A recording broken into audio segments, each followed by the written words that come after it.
how my VD was, and I didn't know that VD stood for Valentine's Day. I didn't know it was short for Valentine's Day. Oh. It never even crossed my mind. So I said, it's itchy and it burns. Still kind of applies. Yeah. But it took me like 2 days to figure out that's what she meant. I just thought that she was joking. Cool. Well, that's a great story to start on, Brian. Thank you. This is episode, what is it, we're up to 32 now, is that right? Jeez Louise. Oh my god, that was filmed? Yeah. I haven't been on since 29, I think. Yeah, Brian, I forgot how to do this. I was thinking about getting one of those little soundboards that have the applause. There was already so much going on already. I just skipped it. But yeah, folks, it's Brian McConnell. He's back. Yay. Hey. Resident animator at Alphonic that also does everything else. We got It has Bernie Itchy VD. He's got Bernie Itchy VD. We got John Jones from Austin. We got Lee Americoon, also down there in Austin. Yeah, we make video games. Yeah. Me and Brian work at Alphonic. John kind of has his own thing going. He sits at home and drinks. And Lee... That's a thing. Lee, you work at King's Isle, right? I think so. Oh, yeah, cool. we make Wizard 101. Yeah, so we've got a lot of those guys on. Anyway, yeah, we're back. Yeah. It's like you're one of the top 3 largest MMO player bases in the United States. Yep. It's like WoW, League of Legends, and Wizard 101. Hell of a thing. It's one of Austin's quietest success stories. Yeah, it's not like a major hardcore game that... Yeah. Yeah, our building is like tiny, and then next door we've got the Mega Old Republic next door. Oh, I forgot you guys are right there. Mega Old Republic. Yep. So yeah, it's kind of interesting. You see the parking lot filled with Old Republic, people, and then you've got little building next door, which is where we are. Which actually is not another EA building is inside of it. So Is that where Victory? I don't know. I think it's I think they're IT services. I think. I'm not Oh, sure. okay. Cool, man. So there's a few quick things I want to talk about. For those that know me know, Nexus went gold for Xbox Woohoo! 360. Congratulations. Congrats. So it's come out in a couple of weeks, and you're probably gonna hear me talk about that to the annoying extent because I gotta sell the game. I'm sorry, I just gotta sell it. Just gotta sell it. Yeah. But it's the only way I make money. I'm glad you mentioned that because I didn't know if we'd be breaking NDA by saying something like that or not. Like I don't know. If Well, it's all over the internet, Brian. that. Well, okay, yeah, okay. It was on websites like Game Informer and Facebook. Yeah. I mean, there was the release dates, but I didn't know like if we were allowed to say that. Yeah, we're going gold or not. Like, Yeah. This is my first time. Nope. Fired. Fired. I'm out. Exactly. Nah, it- Okay. You know what? Dude, I'm yeah. gonna check the internet right now to see if that's true. Tweet it. Tweet it. Tweet it, Lee. It's been Alright. it's been tweeted. I tweeted it. Nice. Anyway, Twat. it's been twat. Anyway, it went gold. That's cool. Now we got to make all the other things gold, and it'll be great. And we're done. Yep. We can keep working on it with DLC and live expansion and whatever crap you do with an online game. I think I just have to get drunk now. I think that's it. Drunk? Yeah, just get drunk. They did have a little party last Oh. night, and I went to sleep too early, so I've got a little beer here tonight to enjoy it. It says it's 800 points on Xbox Live on the 29th. Wow, the Yes. 29th. That's weird. There's a leap year day. Yep. That only happens for games every 4 years. Oh snap! I didn't even realize that until you just said it. Yeah, it's almost kind of weird. I was always like, oh no, we're gonna get jinxed. But nah, I'm sure it's gonna be perfect. Everybody's gonna be like, oh, extra day. What am I gonna do? I'm gonna play video games. I'm gonna log on to Xbox. I'm gonna go, oh, look at this. I'm gonna buy this game. Only 800 points. That's like $10. I think You'll see, it's an interesting fact that a lot of people don't know. Whenever there's a leap year day, you don't have to go to work. Even if it's on a weekday, you don't have Just to go. like It's the law. MLK. really. Huh. Really? So if I tell that to my lead, and say John Jones said so, that's okay, right? Oh, Yeah. he's president. I of the do. game I do industry. enough to wreck Austin's productivity. I've actually wondered a lot of times whenever I hold a beer night, like how many thousands of hours of lost productivity there is for that Friday for all people who are fucked up and hungover after the beer The night. next day, or the ones that would have been at work that night. Oh, It's good double up. point. You just knocked out like 3 Wait. solid shifts of work. If that's the case, then on the 29th, I'm just gonna play Nexus all day and just talk smack to teenagers in their mom's basements and stuff. Well, although actually, I don't think I'm getting people that would have worked that night anyway. I've never seen anyone from Junction Point there. Right I've on. seen a couple. That is a burn. Yeah, I know. I figured it was, yeah. So I have a question about Nexus. Since you guys are developers, I know like Infinity Ward, they got to choose their own name tags, so no one else could choose them. Did you get that perk also?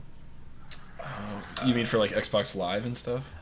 No, like for like I don't know. Does it use your Xbox Live name when you show up on as you're playing? I think that's how it works. Oh, okay. I don't. You know, I honestly don't even know. I don't either. I've only. It's one of those things where you test all day, and then you're like, I never actually set up my own name. It's just a test thing. It's just.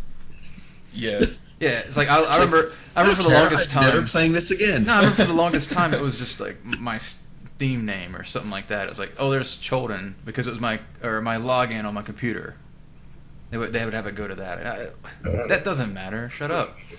I don't even own an Xbox. Yeah, I have one. It's got a red ring on it. Oh, I own 3 Xboxes, but I don't own any Xbox 360s. Oh, the original Xbox. Yeah. I got one of those. Yeah, everyone does. So yeah, that's pretty cool. Another thing that's really interesting to me this week was the release of Dear Esther. Yeah. Yes. It's a game on Steam. It's $10, I guess, $9.99. I'd have to look again to be accurate, and it's different wherever you are in your different countries, where they buy games with rocks. I'm just and gonna clams. I'm gonna spend $10 on that and spend a couple bucks on a box of tissues. Yeah. And then. Oh, the ending is sick.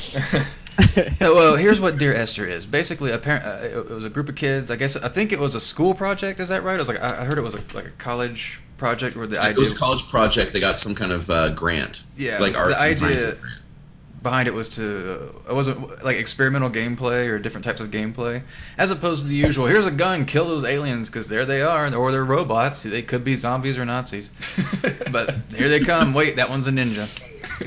So you better use a katana. It's a ninja meteorite. We're going in the third person, so you're going to swing a weapon.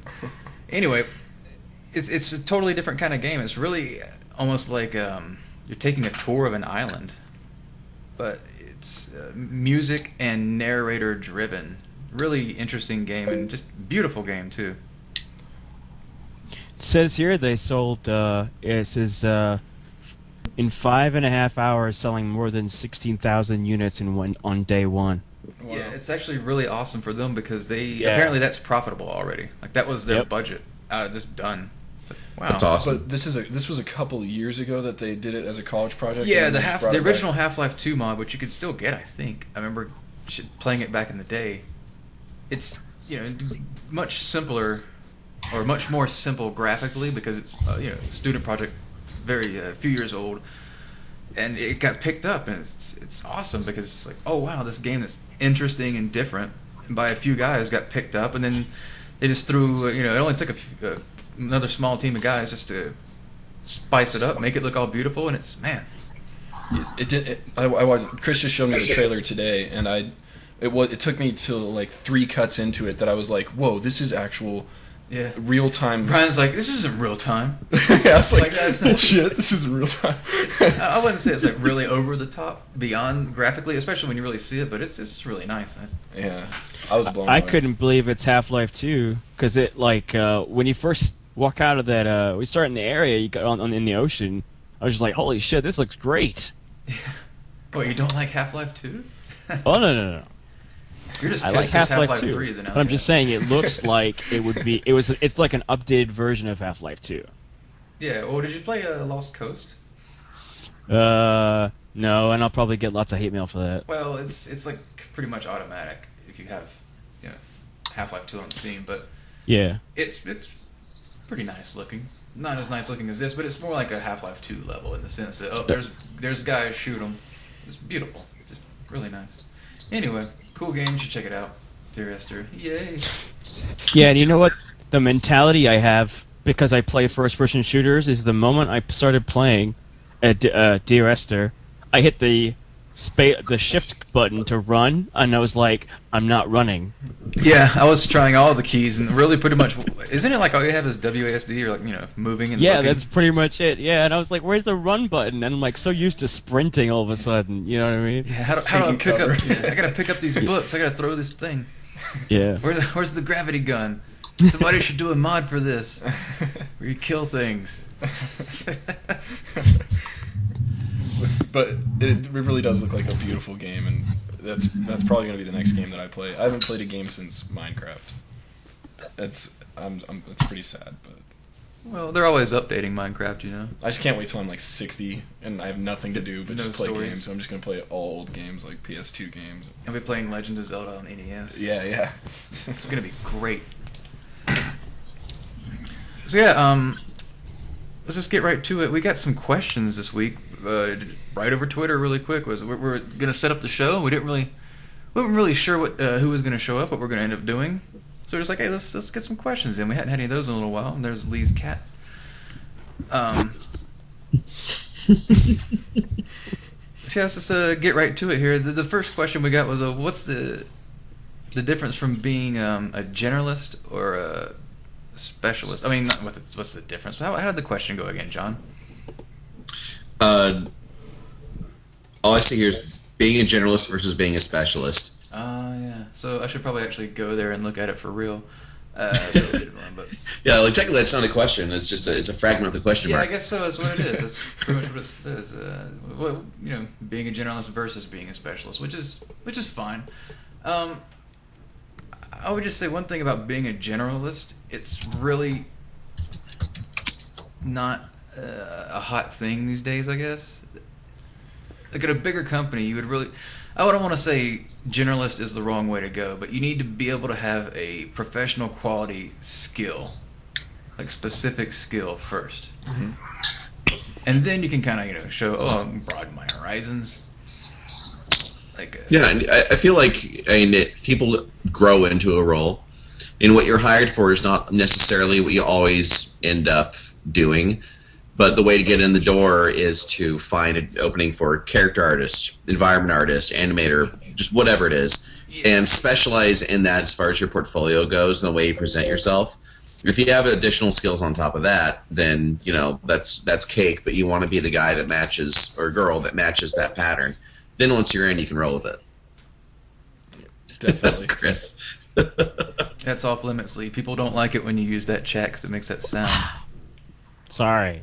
Suggestion. Sorry. You can just drop it in Facebook. That doesn't make any noise. All right. Yeah, we drop everything in Facebook. Chris Johnson actually dropped a really big reply to that. But I told him, come on the show and say that. I'm not reading it. Who said what? Chris Johnson had a big response to this question. But he pasted it in Facebook instead of coming on the show. Oh, he did? Mm-hmm. Just now or something? I should Yeah. check it out. Anyway, one of the things I was going to make a point about with this was if you're a generalist, generally. Oh my God, that's a big question. when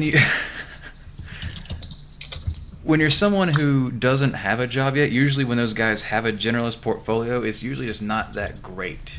It's a lot of things that aren't super nice, as opposed to if they can just narrow it down to one or a few pieces, like I said, environment piece or a character piece that's good enough to get a job. More often than not, yeah. If they've been around a long time, they can have a more wide range of portfolio, but at the same time, they're going to focus their work to what they want to do. And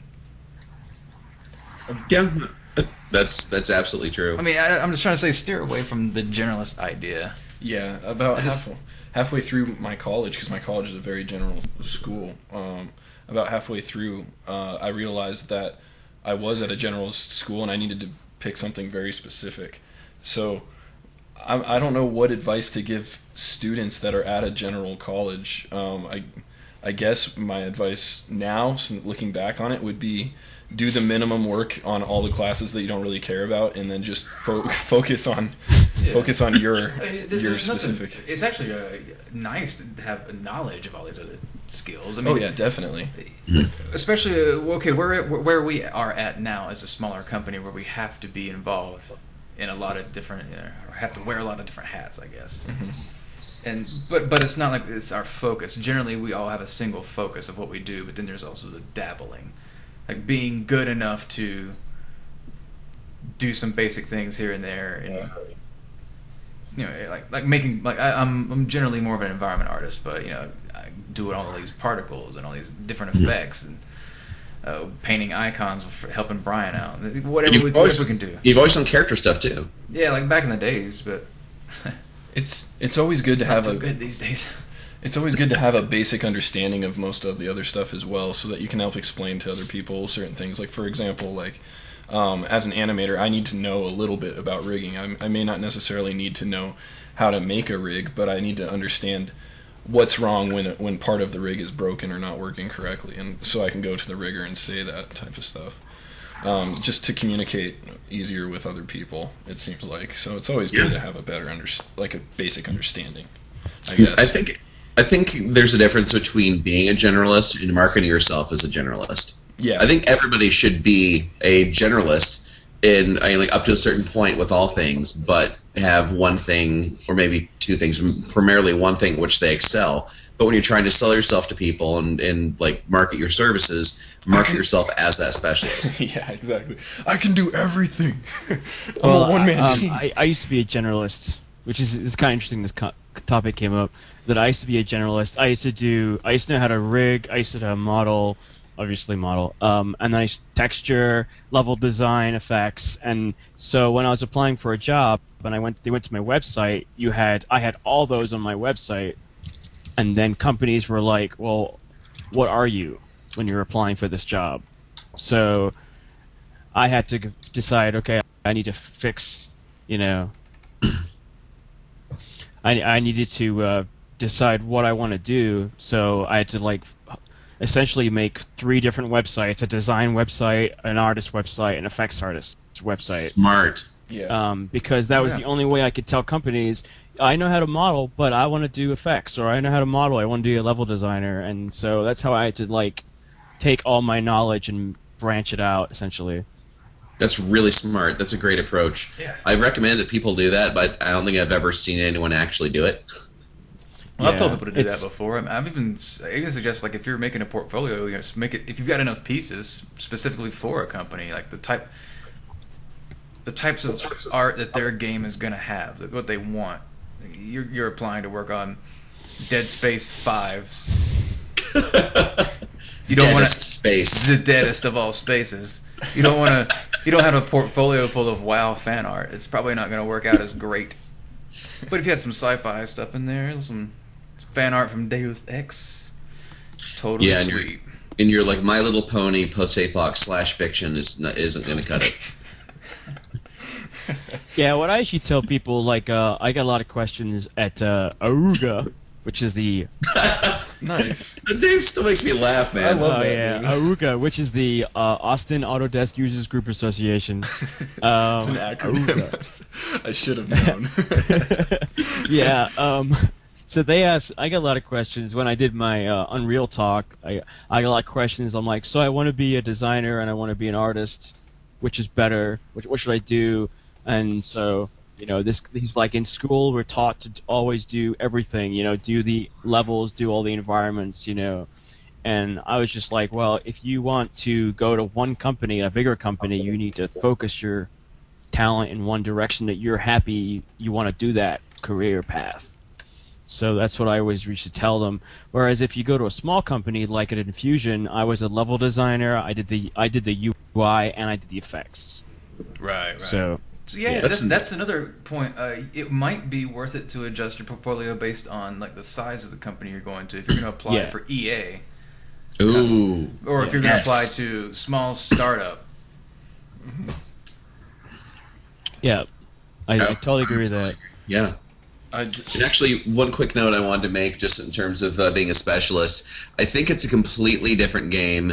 Well, what we all said before still applies, but I want to make a special note for technical artists, FX artists, and UI artists. Because people that are really, really good at that are incredibly hard to find, and studios try like hell to keep them on board and keep them from leaving. It's because their skill sets are so specialized and in so much demand. Marketing yourself as that, if that's the direction you want to go, those 3 positions are highly, highly prized and highly valued, and that's when you should specialize your ass off. What were the 3 again? In terms of marketing. What were the 3 again, John? Technical artist, FX artist, UI artist. Okay. It's good to know. Oh yeah, those are. But Like, What about animator? Animators, They're a dime a dozen. well, let's say animators in a position that's they're always a Dime been O'Brien around. or O'Brien. I throw your name around casually when I'm talking about like expendable masses of homogenous people, Brian. Huge people. So what you're saying is if you can animate in Poser, then you should probably you're not in that dime, right? Hey, that's very. I can't finish out with a straight face. Poser, dude. I'm an environment artist in Bryce. Yeah, I was just about to say take some Poser characters and put them in a Bryce scene. Hey man, Bryce was my first 3D program. I remember clicking around in it, but being like, I used True Space. Do you guys remember that crap? Yeah. A little bit, yeah.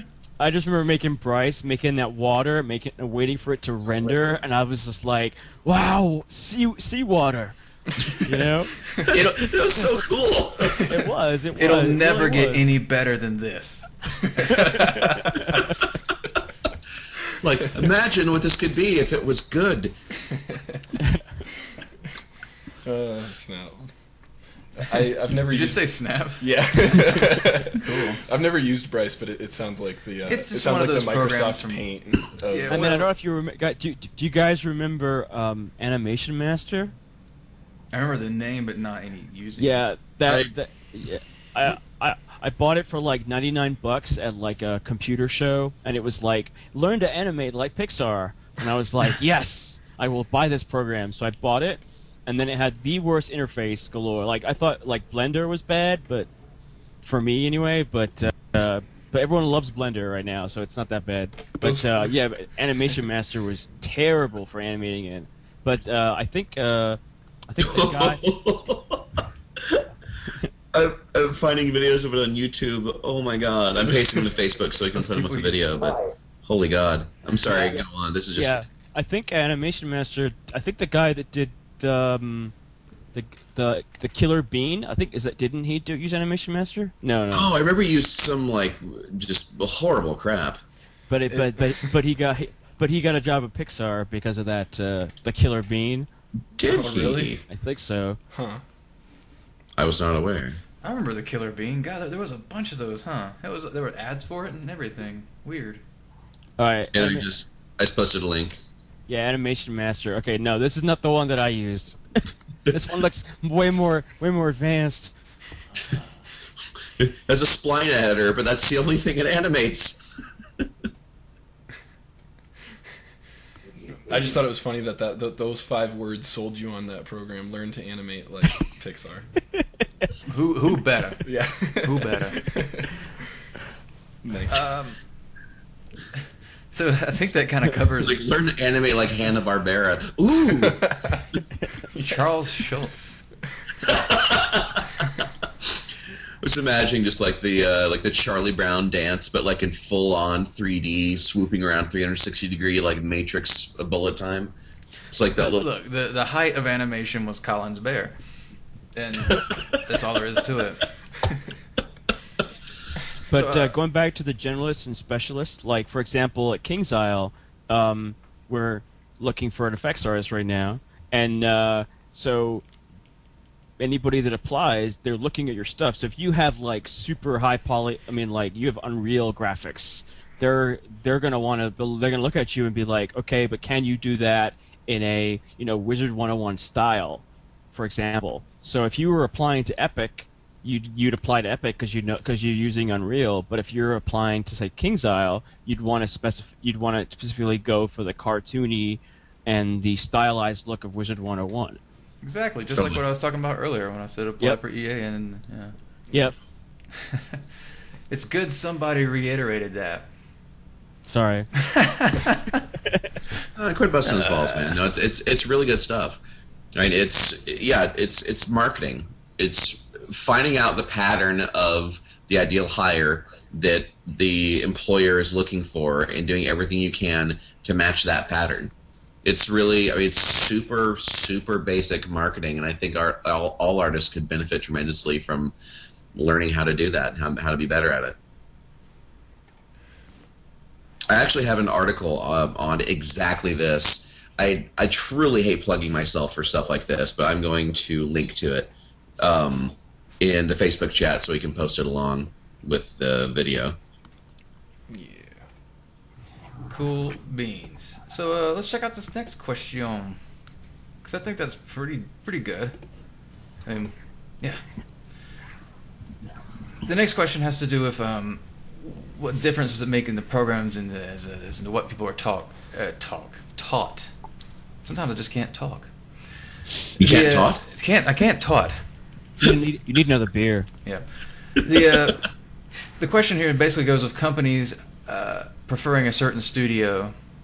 God damn. You hear me? You hear what I'm trying to say? This is what's happening here is I'm trying to read a question that is punctuated in a strange way. It's giving me problems. So what I'm going to do is minimize that and just reiterate it from my brains. Sounds good. Basically, he's asking if a company has one program they use and you work in another program, what's going on there? Okay, I work in Max and this company uses Maya. Why can't I just go in there and use Max? Or should I know how to use Maya anyway? How much is it worth to know? I would just say, for me, I've worked in a bunch of different tools over the times. I remember when Max came out, not the first one, but when I first started using it, I was using just some garbage modeling before that. I don't even remember the tools. There were so many of them. Like QME for modeling in Quake. Oh, dude. No one even knows what that is anymore. I actually bought that program. So yeah, I mean, I remember using playing around with Lightwave a little bit, not understanding what was going on in there, but eventually a studio I was at got 3D Studio Max, and I learned to use that and worked in it for years. And then I moved to another studio, and here we are working in Maya. I never used it before, and Maya was cool. I mean, it's just another tool for as far as I was concerned. It's like I just took a few weeks, got adjusted because I'm sitting next to other artists, learned how to use it, and I was fine. And I worked in Maya for several games just because I'm like, okay, I'm working in Maya, I know how to use Maya. And then I ended up going to another studio, and I was back to Max again. And it had been so long since I used Max that I was just no clue what was going on. Besides the fact that I knew the basic stuff, like I got to Alt W or do all these different hotkeys or whatever. But besides that, the program had changed so dramatically over 4 or 5 years since I hadn't used it. It was basically alien. But again, a couple weeks, right back into it, no problem. I feel like it's just a tool, and the artist should go be fine either way. However, there are preferences that you're going to run into, but Definitely. That's pretty much me. And God, it's so much better than when I'm reading something. That result was so much better. It's like I'm illiterate almost. My advice would just be don't turn down a job just because they use a different software than the one you're used to. I mean, try to learn that software as quick as possible. And I mean, yeah, there's going to be certain things that aren't going to work with you, but I mean, basically, as long as you can set up your own hotkeys or whatever within that program, you can pretty much make it pretty similar. Hey, our buddy Pat. I mean, I absolutely hate Maya. I'll never take a job where they use Maya. But our buddy Pat, just his new job that he was talking about the other week, they're using a different software package than what he's accustomed to, and he's like, doggone it. Yeah. Jeez Louise, shit. But hey, one point that I was kind of thinking about with this the other day, it's totally unrelated to this question. It's like, well, you know what? It doesn't really matter because, no matter what company you're going to, you're probably going to be using a different game engine. So you're going to have to learn a bunch of new shit anyway. Yeah. So might as well just learn everything new. Fuck it. Yeah. Just go in the hard way. Honestly, in the end, all these programs are the same. They all speak the same language, they're just in different accents. It's not like it's not like X, Y, and Z are going to be completely different things between Max and Maya. It's not like you're not going to be able to translate, rotate, and scale. It's not like you're not going to have be able to have soft or hard edges on a model. It's not like you're not going to be able to go to a subcomponent level and modify things. The language is all the same. It's just interpreted differently. And I would argue that I think most developers that are dealing directly with art tools, and just for, let's say, Max and Maya, after about 3 to 5 years, I mean, it doesn't even matter what software package it is. You know what's up. You know how you know how to speak that language. You're just getting used to, speaking with it in that accent. Ultimately, a tool is the user interface of a tool exists to be able to take what your will and intent in your mind, and translate that into direct action. The more custom to a tool you get, the less you notice that tool or user interface even being there. Once you're experienced enough as a professional to know in your mind exactly what you're wanting to do and what it needs to look like in the end, it's really just a matter of tweaking around the tool enough, figuring out how to speak that language, and then you just start to completely ignore it. That being said, I'd say 75% of developers use Max, 25% use Maya. I'd lean toward Max. Oh, yeah. One of the things that kind of reminded me of was that every time I made that transition to using a different tool at a different studio, that was the first thing I'd say, hey, well, in Max, there's this feature where you do this. What's that in Maya? Or vice versa. After working in Maya, I was like, in Maya, you do this. So what's that in Max? And then changing all my hotkeys. Yes. To adjust. And now I have this weird mishmash of Max and Maya hotkeys that I always go in. Dude, all my hotkeys are still lightweight based. Yeah, it's weird, huh? But see, I learned in school, when I was in school, way back in the day, it was completely Maya. Like, it was Maya 1 through, 4, I think it was, or Maya 5. Yeah. Good Well, Maya 4, and they stopped really developing it. Wow. And then I got a job. Working in Max, and I was like, this is backwards. Max is the most backwardest program in the world. Where's my space bar? Because in Maya it brings up the hotkey menu with the space bar. And so my lead artist was like the same way. He's like, yeah, I've been using Max for forever. Here, so he gave me a script to push space bar and the hotkey menu would come up. Oh, that's cool. And then instead of object lock, right? Right. And so then, ever since then, I've been using Max. And then I went to another company, and they used Maya, and I was like, oh god, now I've forgotten it again. But then once you get back into the rhythm again, you remember your hotkey, you remember your tools and everything. So yeah, I would say try them both and see which workflow you like better. And I think for my friend Ethan, he loves Maya because it's so robust for animation. I don't know if that's what Brian uses. I don't know. I have my own preference, and I prefer Max personally, just because Maya is more customizable. Like, you can set up your own custom keys and everything, and that's wonderful in its own aspects. But with Max, it seems like all of it's already there. You just have to find it. So they're both really great programs, and just pretty much what you said. Just choose whichever one you like best, but don't be so negative towards the other one, I suppose. Really. Yeah, I mean, if you have more than 3 jobs in games, in all likelihood you're gonna have to switch from one to the other at some point.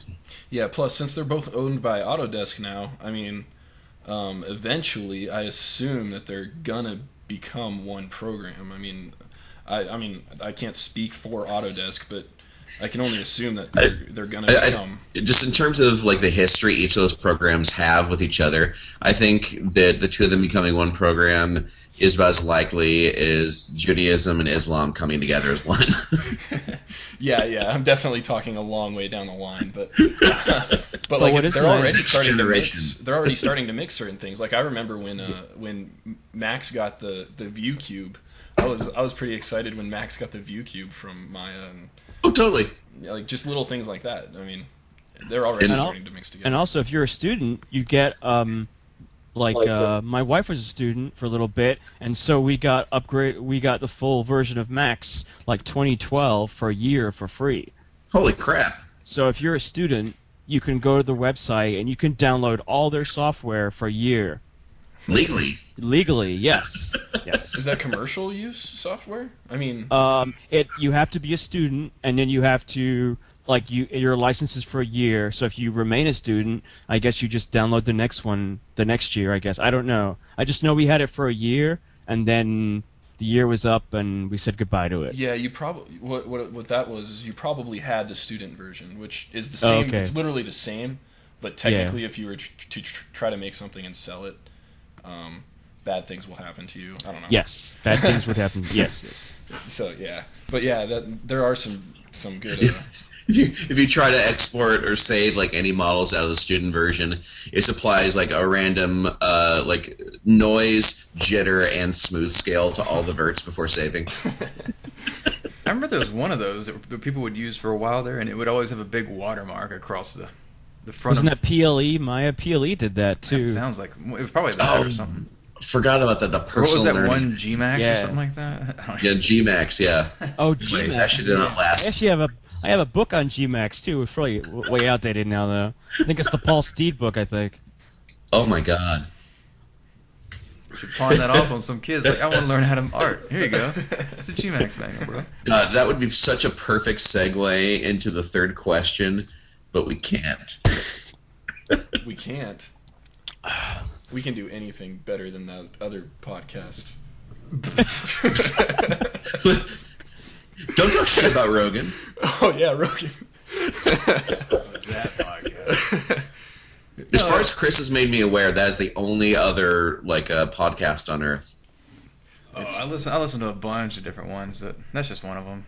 Yeah, there's a lot of them out there. I mean, there's all of those that are on Def Squad. There's plenty of game dev ones that I listen to every now and again. Another one I like to listen to is that Curtain Jerks. It's one that, if you like pro wrestling, it's these comedians that just like they do impersonations and stuff and do bits. It's pretty stupid, but I get a laugh out of it. There was one on iTunes a while back called. It was not called the CrunchCast, but it was called We Crunch or something to do with the word crunch, developer crunch, and it wasn't the two guys. I don't think they even were in the game industry. That's exactly what I expected. But it was interesting to listen to because they would talk about like the game industry topics, like what you're playing and stuff like that. So, what kind of video games are out? I don't know.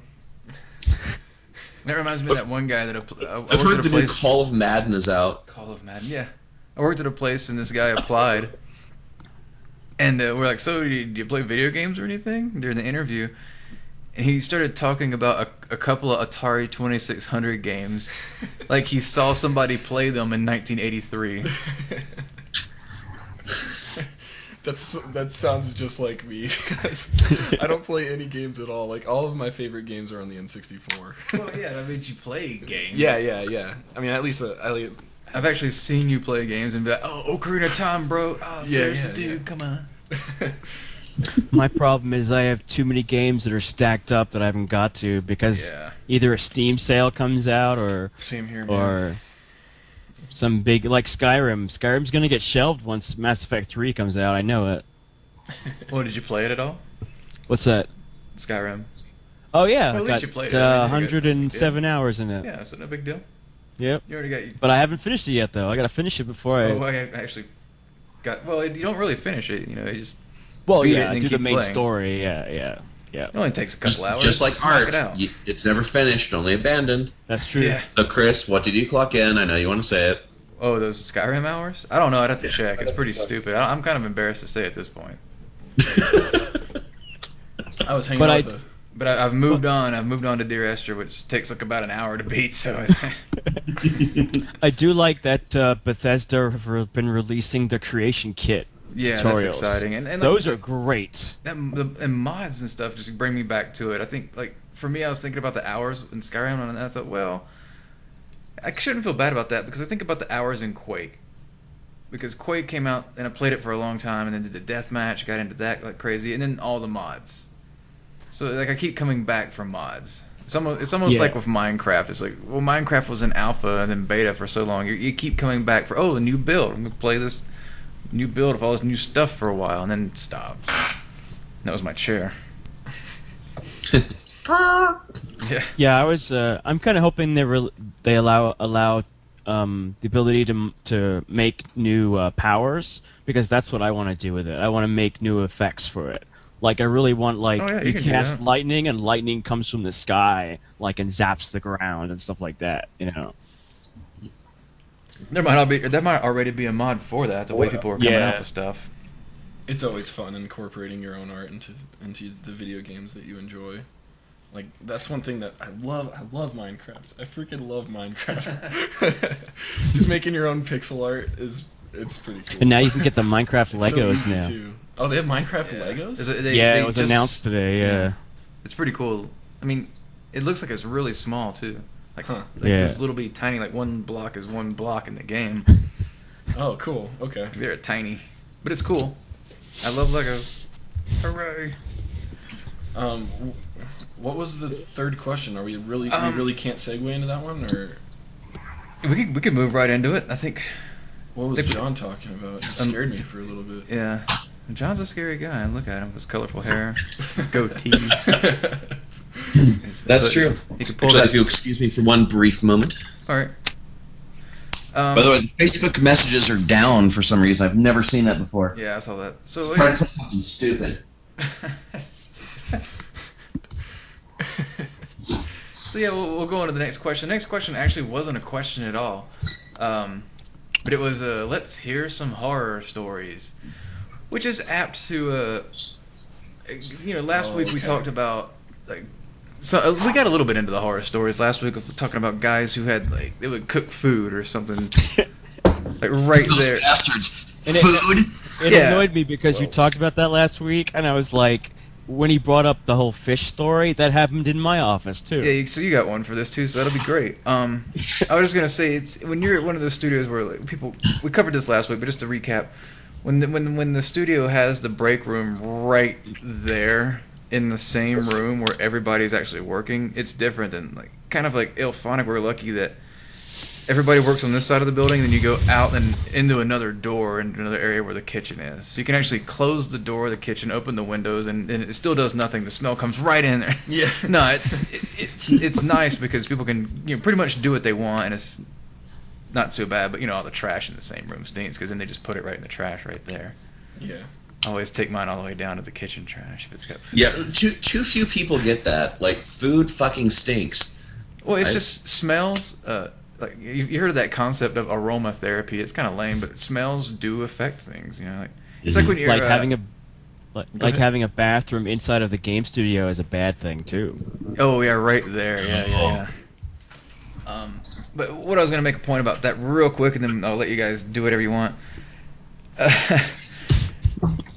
It's like when they play music to a scene that you're watching. If you play the Benny Hill theme, the yakety sax, to some video, or you play some dramatic music to some video, the tone totally changes. And smell is the same way. Smell can totally change your emotion, your feeling about something. But anyway.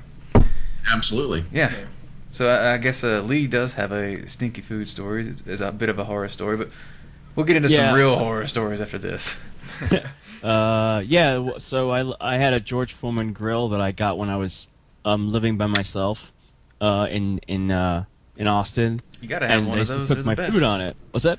Gotta have one of those Foreman's Oh, grills. yeah. I've had one of those since I first moved out. I always get a new one every few years because they break they're only $20, so whatever. Well, Yeah, so I took a George. You're grilling whole chickens in there. Oh yeah. Live. Well, I furnished. It's hard to get to fight the animal into it. So I took it to work because I was like, I'll use it at work and I'll cook something on it, but I never did. It just kind of sat in the corner of our kitchen, and our kitchen was actually in the dev room.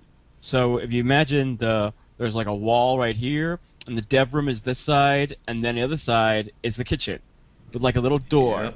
And so one of the designers decides to cook raw salmon on the George Foreman. Oh my God. Had the Foreman ever been used before? It was seasoned with like veggies and chicken. Okay, so it had been used before. It wasn't it like before. it wasn't like he plugged it in and you smelled burning plastic. No. Okay, it had been broken. So in. it had been, it was well cured. The metal good. was with chicken from my seasonings and all that. But yeah, so anyway, so he put the salmon on, and then he went back to his desk, and then he went outside to take a break, and then within a few minutes, the whole office was salmon or fish. And probably burning at this point because you put a salmon on George Foreman, you got like a couple minutes and that thing is done. Yeah. So, needless to say, we had to evacuate the room, and because all the windows are board shut because we're in an office complex and we can't get the windows open. So we essentially took a long ice cream break because we could walk next door to the ice cream place. So we took a long ice cream break while we aired out the office. So that was one of the interesting stories. And then another place I worked at, we had the bathrooms in the dev area. And you know when coffee comes in the morning and you gotta go? So somebody laid one in the bathroom and didn't bother to put the fan on. No. So and left the door open too. Oh my god. Children. Like Yes. I worked at a studio once. It wasn't quite that bad, but we had some bathroom people that really annoyed us. So we worked in a small industrial park that shared a building with a Netflix distribution center, a teachers' federal credit union, and a mortgage company, and we were the one game company. And for some reason, these people had this thing about having other offices had this thing about having long, in-depth conversations on the phone while they're pooping. And it was just, it just seemed really wrong. I mean, like, they weren't even trying to hide it. It's like, oh, hey, Bill, how you doing? Anyway, so I saw this movie, and just, like, they're really loudly, obviously pooping and practically yelling into the phone. And just like, hang on, I got to wipe. Yeah, I'm just taking a shit. They're How's your wife? But multiple people would do it, so it annoyed enough of us at that studio that we decided that whenever it was just us and the toilet talkers, we would turn off the light as we leave. And at one time, I wasn't there for this. One time, like, someone turned off the light and walked out, and they heard the guy go like, "Wait, hello, dude, someone turned out the light in the bathroom." So, like, we kept doing that because we were trying to socialize better behavior into these people, but also with the small hope that it'll create, like, a Pavlovian response, so that whenever someone turns out the light, they'll shit their pants. I don't think we had enough time to really push that one, but that was just That's pretty just intense. weird. I don't think that's a good time to talk to people. Yeah, I stick to Twitter, Facebook, and text messaging on the toilet, and that's it. That's the farthest that I go. But You're not like, hey, Mom. yeah, You know what the funny thing is without the invention of smartphone, what else was there to do in the bathroom when you're on the Read a toilet? book. Yeah, Calvin and Hobbes. Boy. I own a T-shirt. The iPhone has completely changed the way I poop. The Game Boy, the Game Boy Color, the Game Boy Advance, the DS. And actually, Brian, when you say you like do text messaging and all that, I'm just wondering how much funnier the voice recognition typing would be.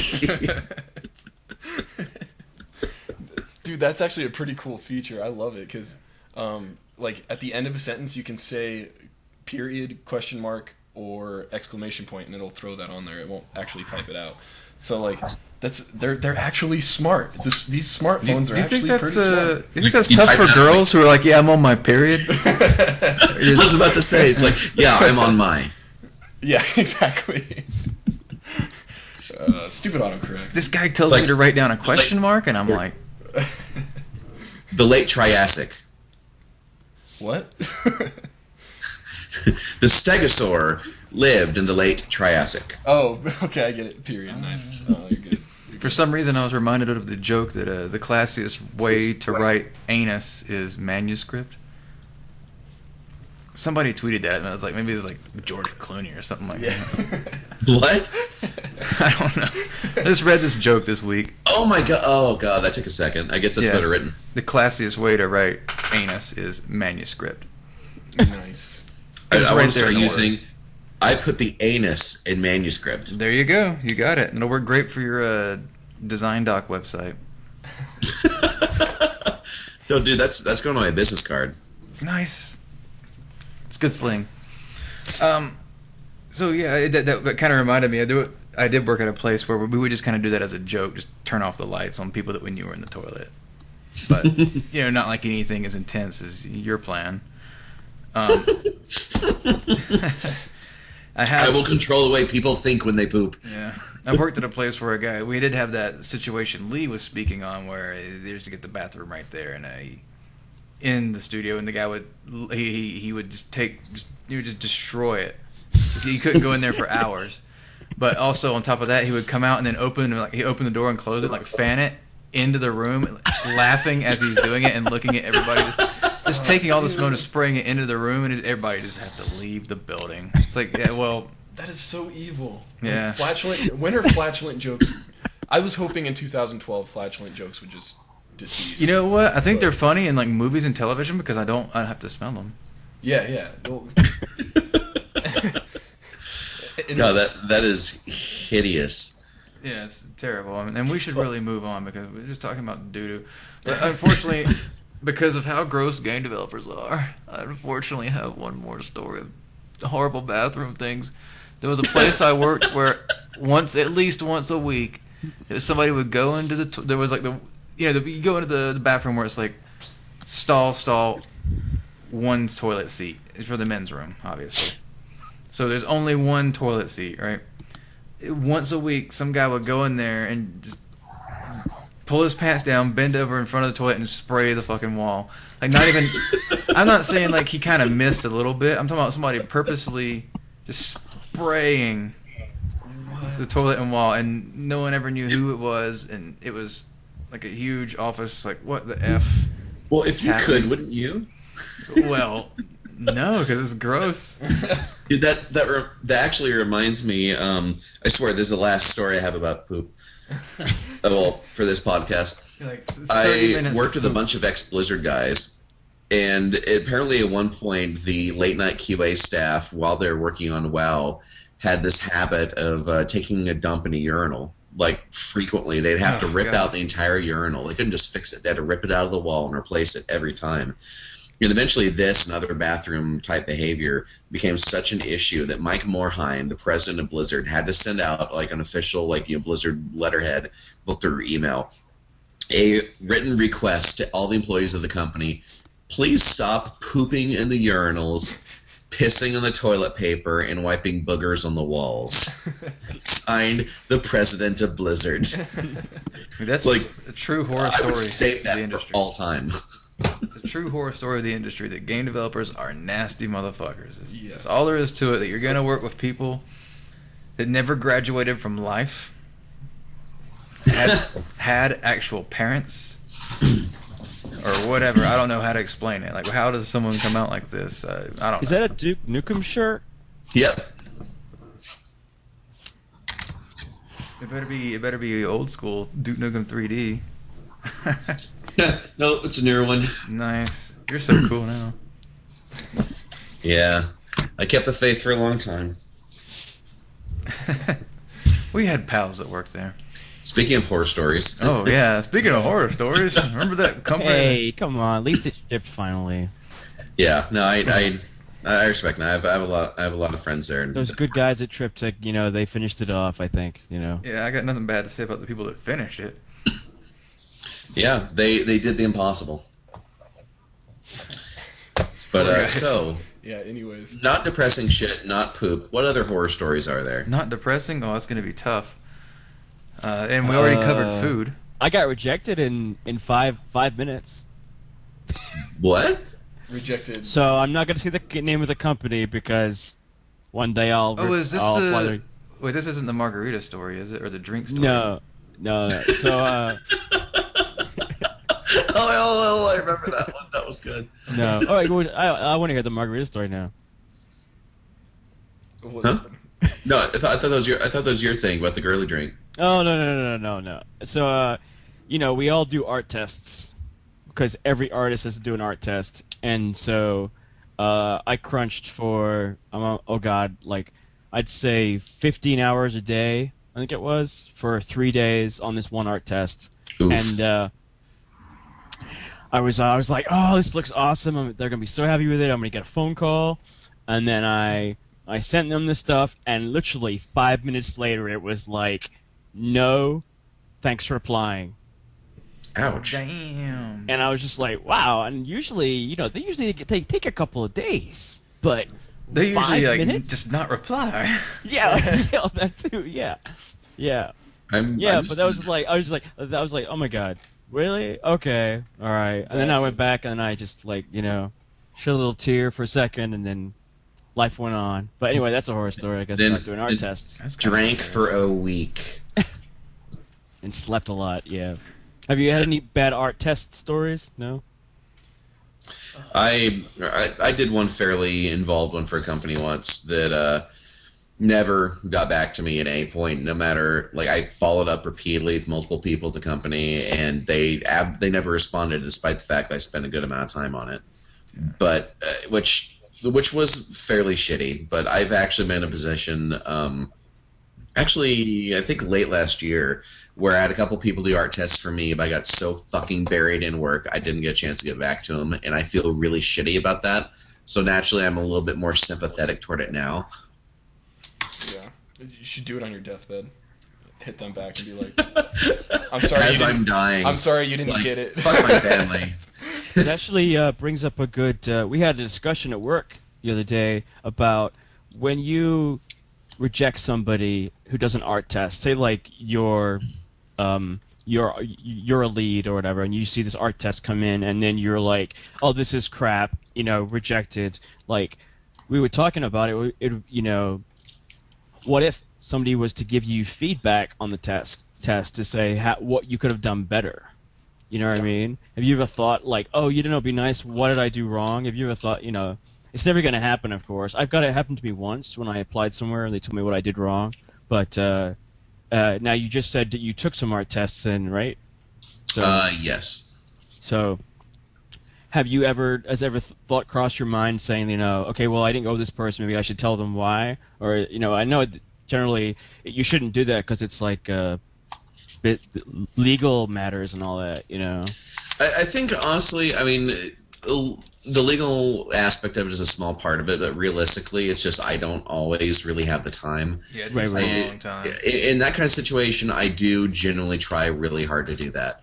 And I'm in outside of art test type situations, I'm more frequently in a position where people will send me in like a resume and a portfolio wanting to apply for like a contract thing that I have going on, and I've wanted a lot of the time to be able to actually give people honest feedback on their portfolio or what was up with this or that, but that's not always wanted or welcome, and it's hard to see or be able to anticipate how people are actually going to take it, even if they're in a position where that kind of feedback would or should be welcomed. I don't know, people just behave strangely, even when they stand to benefit from it enormously.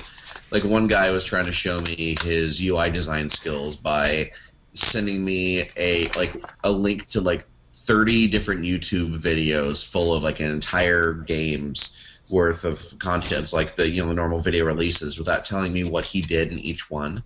He's just like, yeah, look through these 20 or 30 videos. I did this. And I just sent him an email back saying, like, okay, well, can you break it down for me? Can you give me actual better examples? Or, it's like, show me your source files. Or just even just take, save out a flattened JPEG and put that up on a website. Show me what you did. And I never heard back from him, even though it would have been actually pretty damn decent paying solid gig. The guy probably could have done it, but even though he was in a position where he needed that kind of feedback, professionally speaking, he just took it really, really badly. It's weird coming from this angle at it. Oh yeah, Right. it's like when people post like something on Polycount and people give them feedback and they're like, whatever, blah. Like, why did you even post? You just I want used people to to- kiss I your used to ass? be Go to like CG that. Talk. Come on. In the early days of my Polycount, I'd put something up, and somebody would be like, this is crap, you can do it better this way, or your textures are messed up, and I would just start typing like, well, you know what, fuck you, and then... and then I'd say, well, I think you're wrong, and then like a friend of mine would be like, who was on Polycount too, he'd be like, they're trying to help you, you should really, take criticism, you need tougher skin, Oh, I thought you said Attention is respect. I thought you were gonna say that your Polycount friend got on your feed and said started to prove the other guy wrong too, was trying to help you out because he was your buddy or whatever. Or maybe you created a whole bunch of fake accounts just so you could like your thread or whatever. Hey, John, it sounds like you're making some origami over there. Oh, is that... Sorry. He is. It's a piece of paper just sitting there crinkling plastic. So I don't know how much gets picked up. I always have to have something to do with my hands. Right now I have a twist tie. I'm crinkling up and straightening and crinkling up and straightening. I've been doing that for the last hour. Is that how you're fighting the alcoholism kicking in? Yes, Chris. Yes, it is. Right on. Did we only Speaking of answer horrible questions? things. Oh, well, there's plenty. There's plenty more horror stories to go around. Let's go. We're just getting warmed up there. Yeah, as far as an application process ones, I have one that's kind of stupid, where I did the whole interview. Where it's the whole day, and you fly out in the morning, and you do the whole 8-hour with 4 different groups of 3 to 1 or maybe even 4 people interview through the whole day, and then you fly out that night. It's rough enough. You got to deal with all this, but then you hear you get the email back that says, "Oh, it's now we're looking for somebody that was blank," and then where that was equal to something that I actually did. In this particular case, they said, "Oh, we were looking for somebody with more experience," and at the time I had 10 or 11 years experience. I'm like, who the fuck are you looking for then, dude? Come on. You're looking for a Methuselah here? So I basically replied, I think you might have made a mistake there, but whatever, because I didn't really want to work there, especially after seeing the studio. The studio was like a cattle in a barn. It was so packed. But yeah, it smelled like it too. It was run by a pack of wild dogs. Yeah, wild dogs ran this. No, it was a couple of farmers. And, it turned out down the road, my buddy that helped me get in there, as in the interview process, he said, "Oh, yeah, sorry about all that. Turns out that HR person, that she got you confused with somebody else, and she got everybody confused. Apparently this particular person had gotten everybody messed up, and then they ended up hiring the wrong people." Hiring all the wrong people and just not paying any attention to all the right people, and she was fired, just for pure incompetence. And there were so many other things that really kind of tipped me off, especially dealing with her, because I never was and I was never reimbursed for any of the cab rides that I had to do for going back and forth to the airport. Oh, that's weak. And if they didn't say anything about it, that doesn't matter. But the point is, they specifically said, get your receipts for your cab rides, we're going to reimburse that. And when someone says that's what they're going to do, and then they don't, that's a different thing. I'm not saying, oh, I'm a prima donna, you better pay for my rides. But no, if you're going to tell me to do it specifically, and I felt like I went to more trouble to make sure I got all these special receipts from these guys and mailed them all back, and that is super weak. It was so many little things like that were just tipping me off. I'm like, something's not going to go right here. But that was just one. Yeah, it seems like you dodged a bullet. Yeah, I'm always happy when I dodge a bullet. There's been a few interviews where, you do an interview and you're like, so tell me about the game a little bit you're working on here. And it's like, oh, it's this, but no. All right, Brian. We said I dodged a bullet. When I hear that, I think didn't move to Baltimore. Well, this wasn't a Baltimore job, but there was a company. I'm sure it wasn't. It's just for some reason I think game development bullet. Oh, Baltimore. Whenever I hear it, I think of Superman blocking a bullet with his cape. What's the point? I think Chris pointed that out to me. He can take a bullet right to the eyeball, right into the retina, but he can't. He has to block some bullets with a cape. I don't. Okay, cool for that, dude. It's funny that because my Gearbox interview, like back in 2005, was almost an hour and a half long on the phone, just shooting the shit with the creative director and the art director, just like having a great old time on the phone. I thought it was going really good, and I sent them the test, and then they were like, "No, we'll go with somebody else. But thank you for applying." And then it was ironic when I actually worked at Gearbox. I showed them my art test, and they were like, "Wow, that was a long time ago." You know, and then they remembered. You know, That's cool. kind of interesting. You know, they were interesting. They were like, "Oh yeah, I remember you're doing this now." And then it was funny because since I was working there, I could say, "Well, what was wrong? What did I do wrong?" You know what I mean? So that was actually really good. It was a That's funny cool. transition. Yeah, yeah, That's cool, and that kind of honesty can happen. yeah.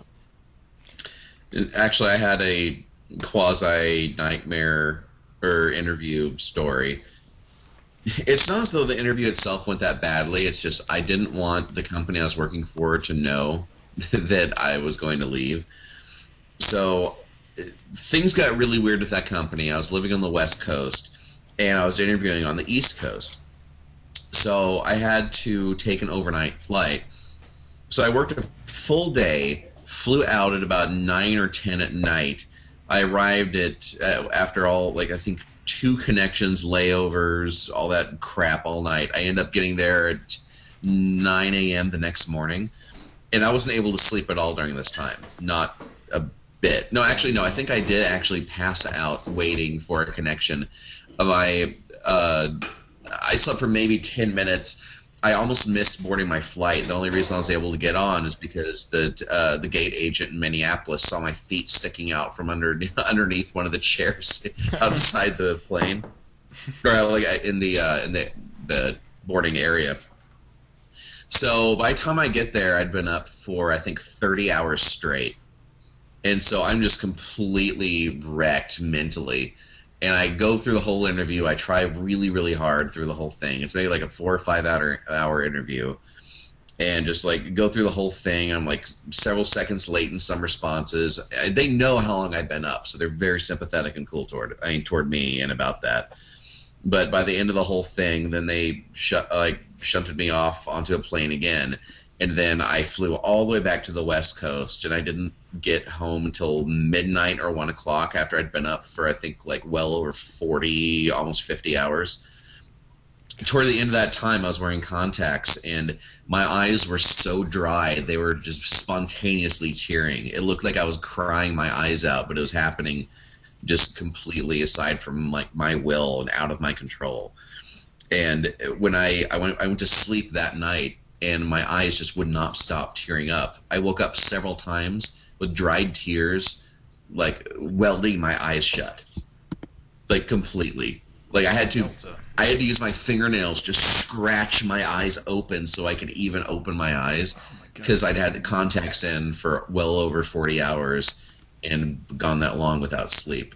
It was one of the most miserable experiences of my life. And I ended up getting an offer from another place really, really quickly after that, so I never got to find out if I would have gotten that job or not. I think probably not.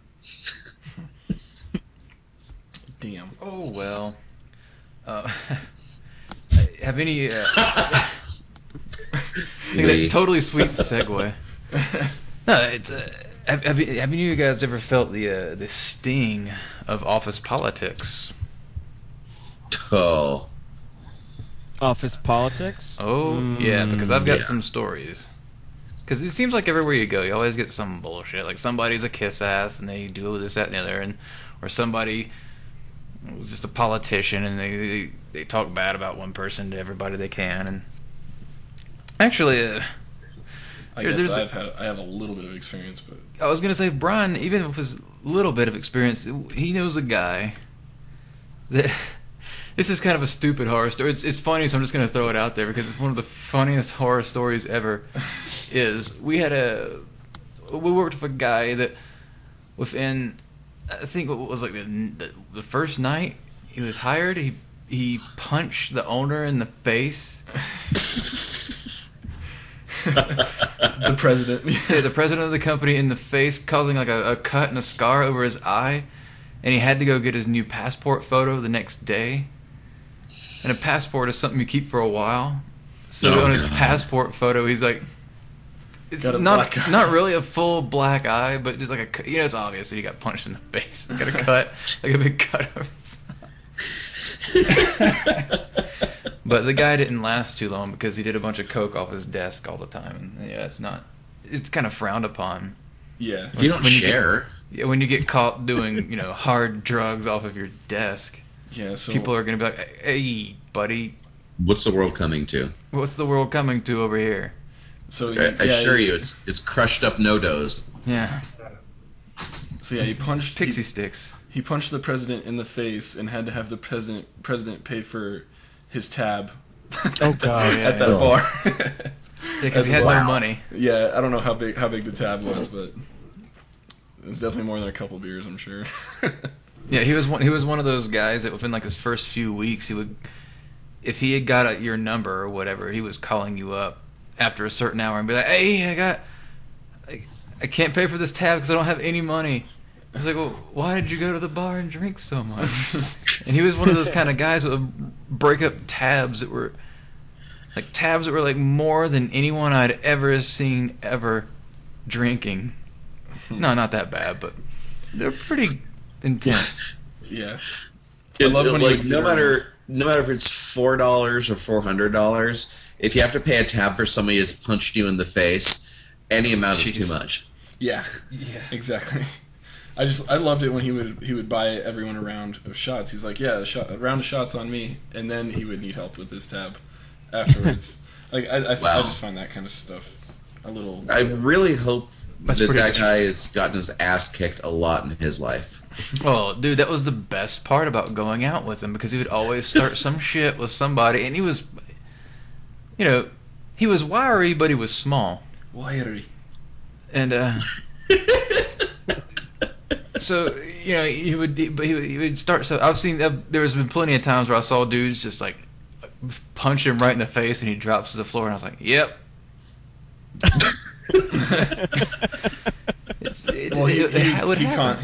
He would instigate. He was constantly craving instigator attention. That's he would go out of his way to get negative or positive attention. So I think that's pretty good. A pretty good amount on that one guy. Yeah. But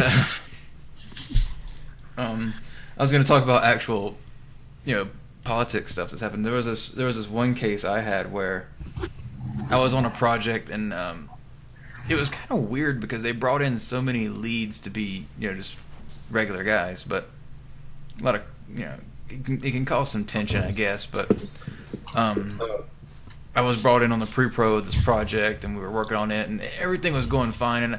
And for I don't know why I didn't really want it because there were some other situations of, oh god, that's another horror story to talk about. Anyway, I'll do that one later because it's way better.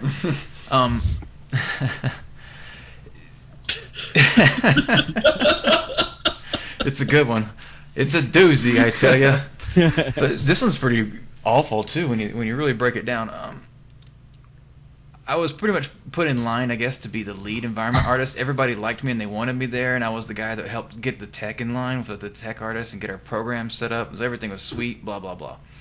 But there was a lot of problems, that goes along for previous. The story I was thinking about, to tell later. But what they ended up doing was, once we jumped more into full swing of this project, like really just hammered in, okay, we got to make this game, got to get done.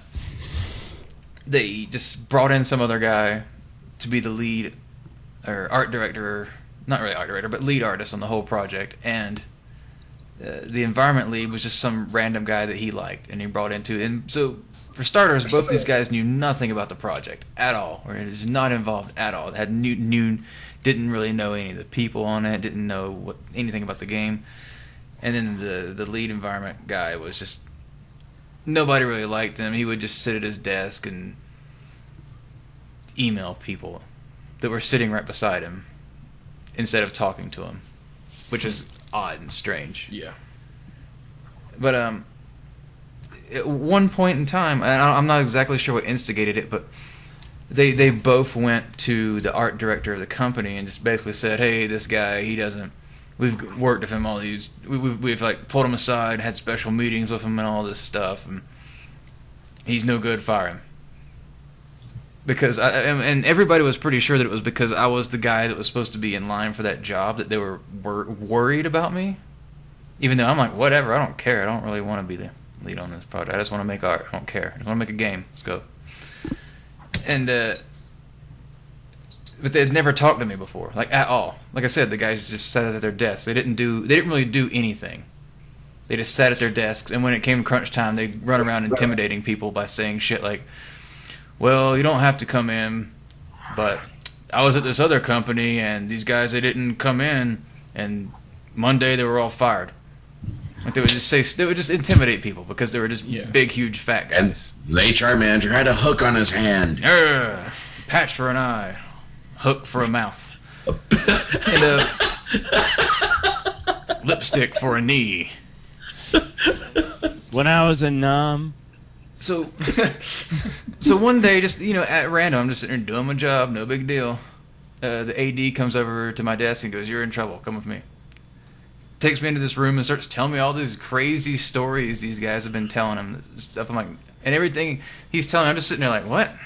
No, what? And I'm like dumbfounded by the whole situation because I didn't see it coming. I'm just regular production guy that just sits there and does his job till whatever. And it was like very strange to me because then he's like, well, I have to believe them because of their position, but obviously the way you're reacting, I believe you too. So he just kind of put me on his team.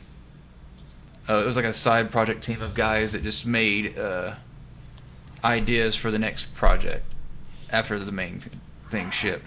So for me, it worked out a lot better in the long run because all those guys that were on the production were stuck with these horrible people and terrible crunches because no one had any idea what they were doing because those guys that brought in didn't follow any of the tech that we laid down for the project.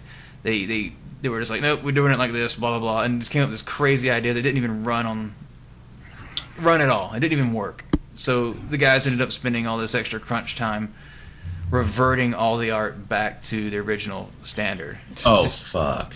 They basically fucked the project, fucked everybody on it, and fucked me double over, but I ended up being in the positive because I got to kind of chill out with all the cool guys making the fun games.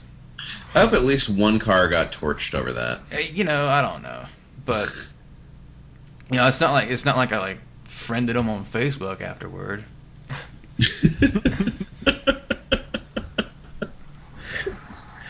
Sometimes it's good to keep tabs. Oh yeah, I don't forget. And when people say, "Oh yeah, I ran into so and so," what do you think about that guy? I let them know what they actually are like to work with. So that's just how it goes. I'm the same way. The predecessor story to this as to why no one wanted to be a lead on this project. We had brought in one of those guys, and back in the days, the old idea of the ex-Blizzard guy, he's the best. Just because this guy has Blizzard on his resume, that means he's amazing. But yeah.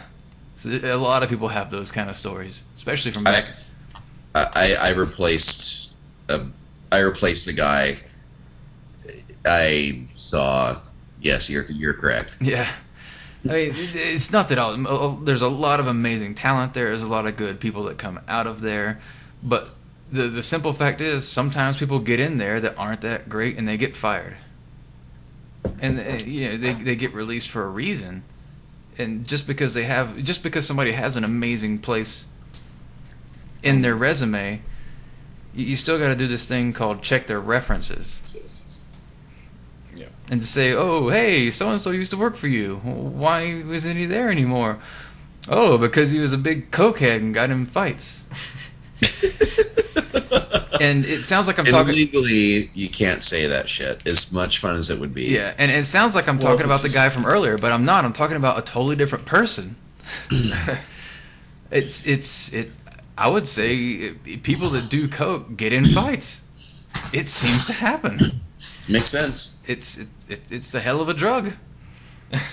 And by the way, I should add to what I said before. Legally speaking, those conversations aren't allowed to happen in an official capacity. But if you're in a bar with someone, that's happening. Oh yeah.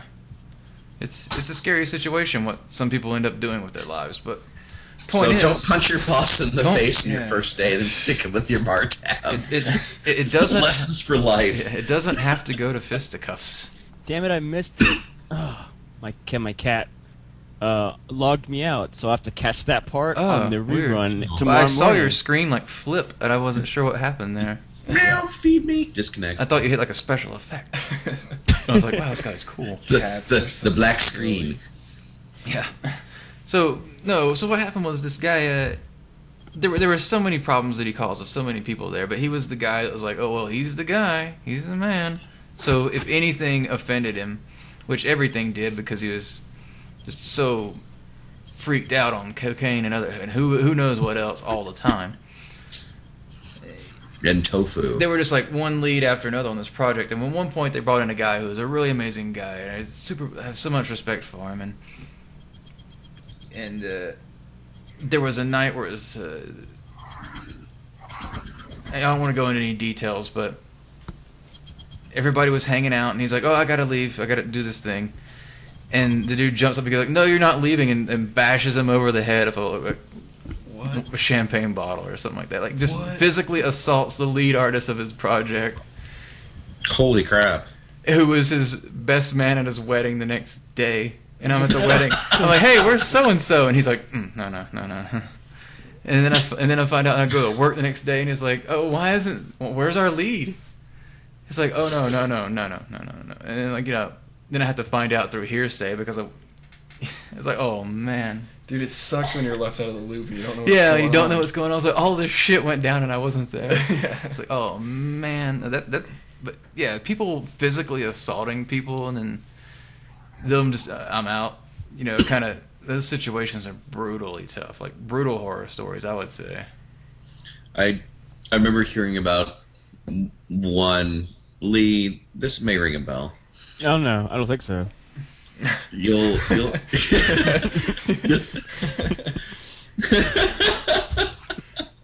Get out before you Lee's start. like, I'm Nice. staying out of this horror story shit. Yeah. I'm out of here. I know of a guy in the I'm industry trying to, that's too.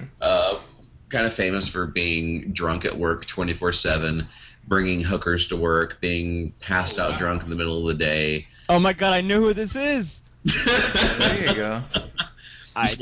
I'm not saying anymore. Yeah, this one story I heard, he was found passed out drunk in a hallway, and someone helped him up. And from what I understand, once he got helped up from his like drunken passed out stupor, he just punched the fucker right in the mouth, and like knocked down the guy that was helping him up, and he got caught in security camera. So he did all sorts of weird like pulling rank kind of shit to get to the bottom of this serious security incident, and then go find the security camera, find the tapes, and then destroy the videos, then stonewall for days, and then say it's a weird technical issue. How the video got the video showing him punching the fuck out of the guy after he was passed out drunk in the hallway in the morning, like deleting the evidence of how that whole thing went down.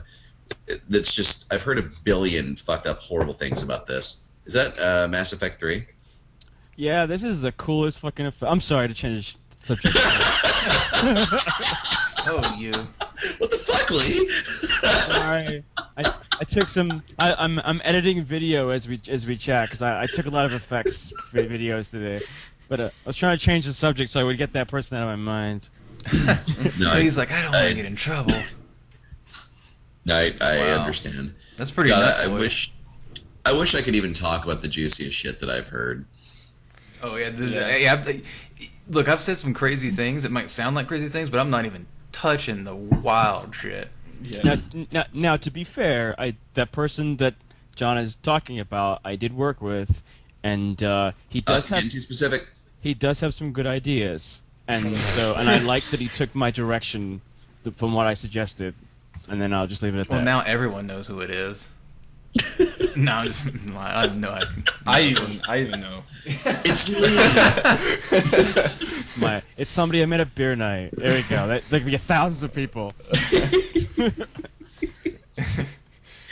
Dude, it's scary to get on this kind of stuff because even I know how small the industry is. And Oh yeah.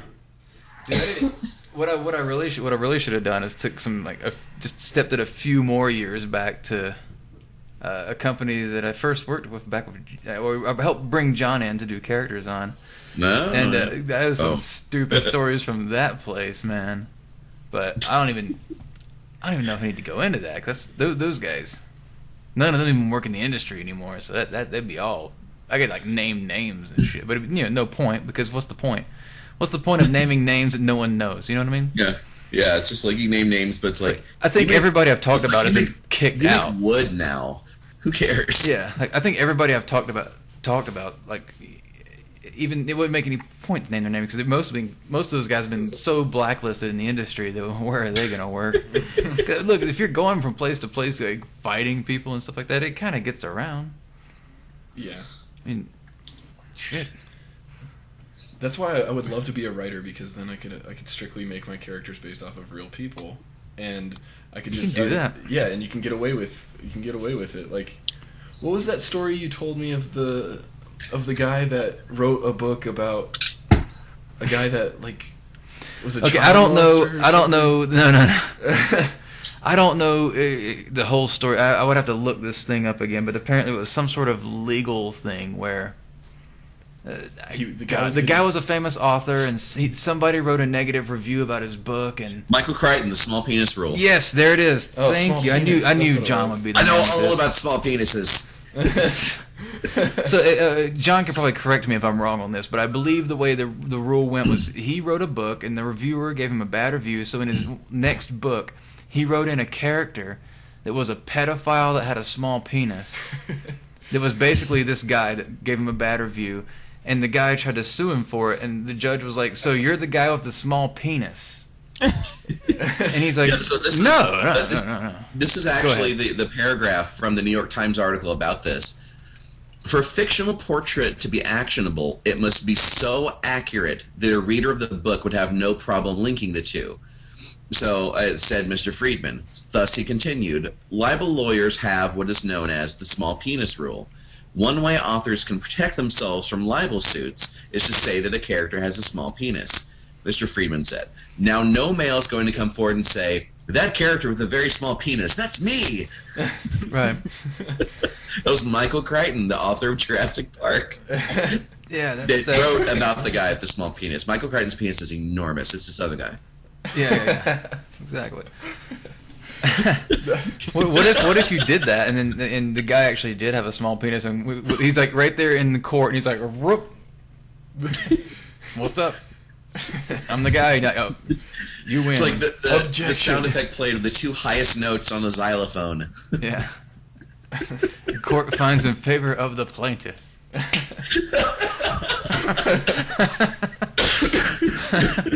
Judge Judy comes in there, and she's go, all right, Sarah, bring up your pants. Let's go. Tries to object, she just snaps her fingers till he shuts up. Oh, man. I would hate to be the courtroom sketch artist that day. Oh.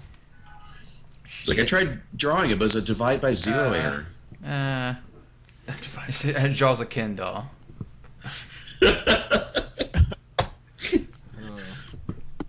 See, I would say besides pooping and food, I would say Yeah. Lee's kind of been light on the horror stories. Yeah, you haven't had too many horrible things happen to you. I'm playing it You've been safe lucky. by staying quiet. Yeah, you've been playing it lucky. Yeah, because mine are a little too close to home.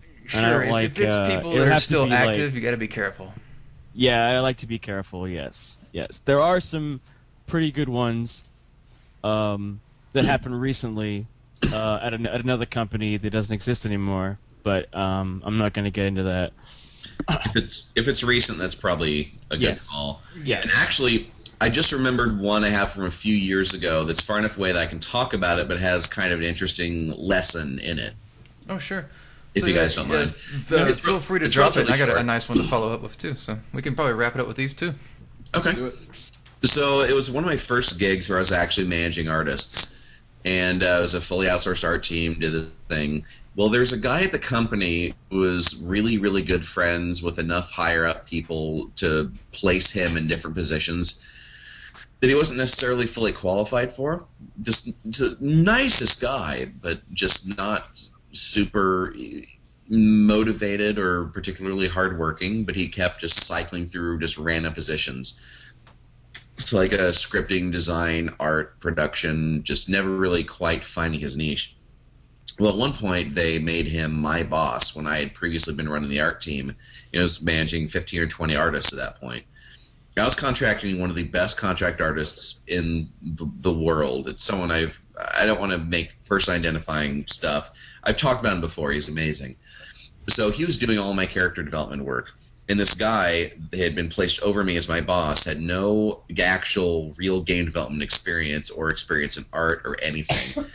And he wanted to start meddling and start making his presence felt, just to kind of justify his job and position.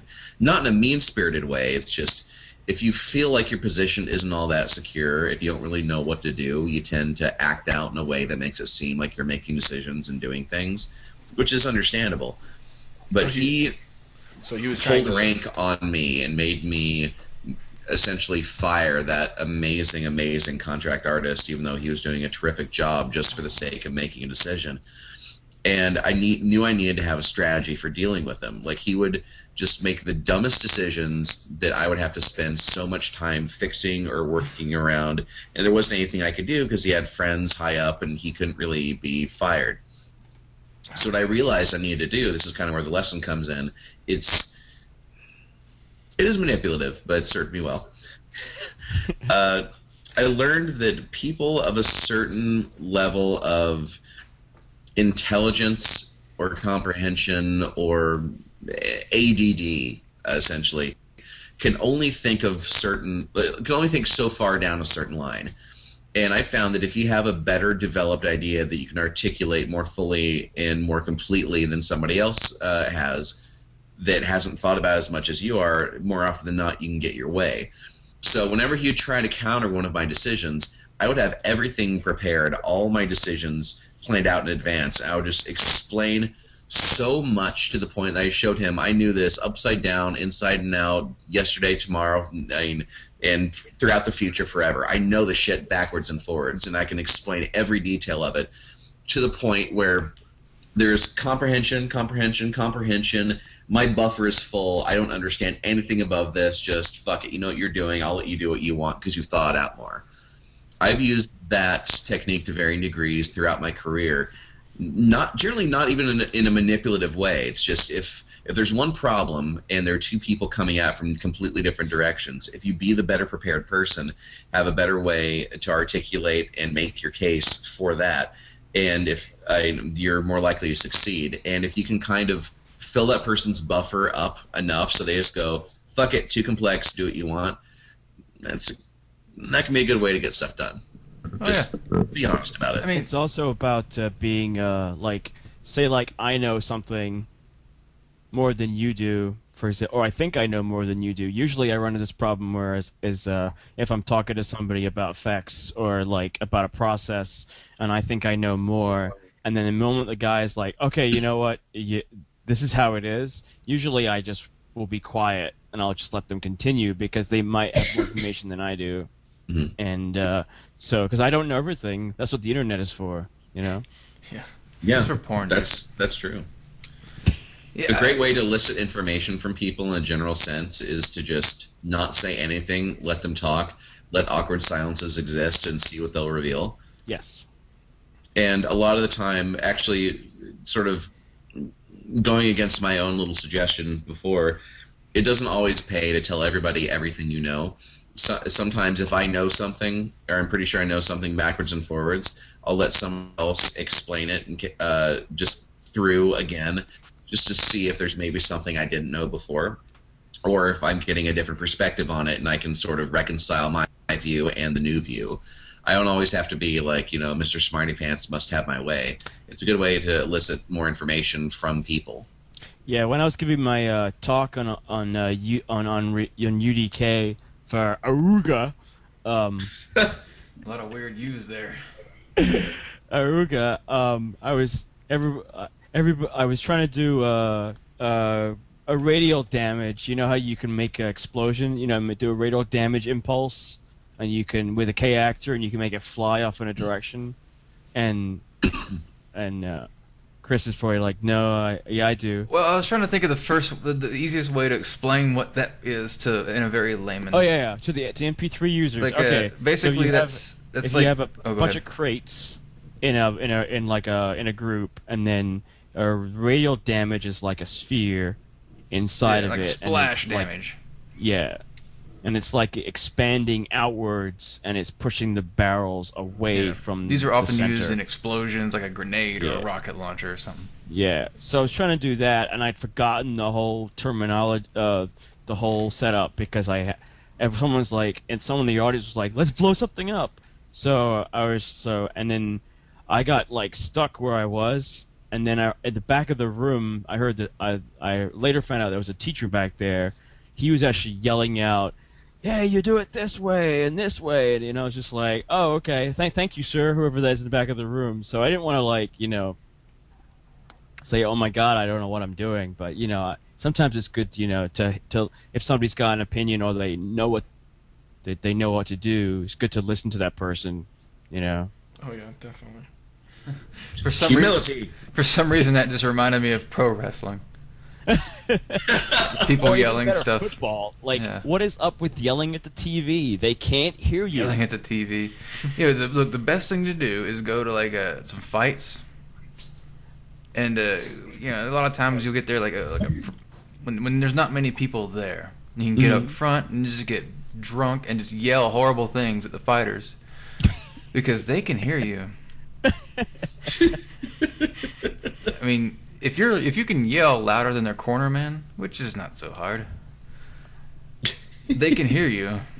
And Brian knows what I'm talking about. Oh yeah, There was one time we went to a show and the whole stadium was yelling John Jones. no, this is a much smaller one. We're talking about going to local. If you go to like a local MMA show or local like pro wrestling show, it's so much fun because you can be right there and yell things at them, and they pretty much acknowledge you because they're like, okay, okay. Yeah. I think there was one of the Joe Rogan experiences where they talked about him and Doug Stanhope getting just super drunk and being right there, just yelling a horrible advice like, hide a knife in your towel and take it out next time and just whack him in the head. Like when we went to this one show, for some reason, I was kind of a little upset. We went to this MMA show, and after these one guys fought, the place just cleared out for there was one or two more fights, maybe even three more fights. Yeah, because the place had a lot of fights. Yeah. And everybody cleared out, so we're just like by the time we showed up, it was standing room only, or minus the back row. So we got our back row seats, and then it filled up. But by this time, for some reason, everybody left. So we're just like front row bitches, and I was like 13 beers deep. So you have a mouth on you with 13 beers. Oh right? Yeah, you should hear me. It's hilarious. There's a mouth on him sober. It's a good time. I'm an MMA super fan, but I just love having fun. So I don't even remember half the stuff I yelled at these poor guys. But I do. Your mother's a virtuous woman. But I remember getting some laughs, so that was cool. Yeah. I'm sure they had a good time. Look, I'm just trying to work a choke on this guy, and I got homeboy out there. That's the kind of stuff that prepares them, because even when we were in wrestling school, that's what they would do.